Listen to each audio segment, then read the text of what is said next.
Okay, Erin, this is for you, girl. We're gonna make a little challah here. I have my water measured. I have a recipe right here. It's really janky, but it works. I mean, it's just messy. So we have a half of a cup plus an eighth of a cup warm water. And then we add a quarter cup of sugar to that. So I do it in this exact order so I have less to wash and I can reuse everything. So I do a quarter of a cup, so that's a quarter cup of sugar into the water. I'll move this out of the way. And then I will stir that guy up. And then I'll add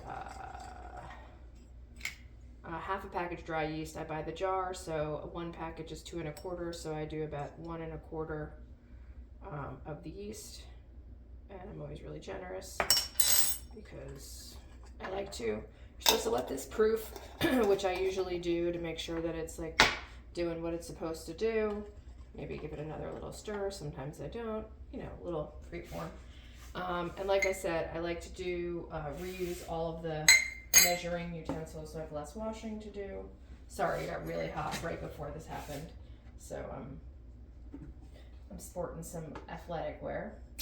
A quarter cup to start with, and I think this has something to do with making the crumb like so fabulous, but I don't know, and it's science, which I like to quote a lot. But by doing part of the flour and then incorporating all the other things and then doing the rest of the flour at the end, that's how you end up with this really delicious and fabulous crumb. So I'm just going to pre-measure because the recipe calls for 2 1/4 cups. I start with 1 1/4 in there, and I learned early on that if I use this quarter cup, which I've now used for sugar and I've used for flour, now I can use it for oil, which is one of the other ingredients. And I just buy like a big thing of oil and then just dispense it into this container because I can't have a big thing of oil in my kitchen.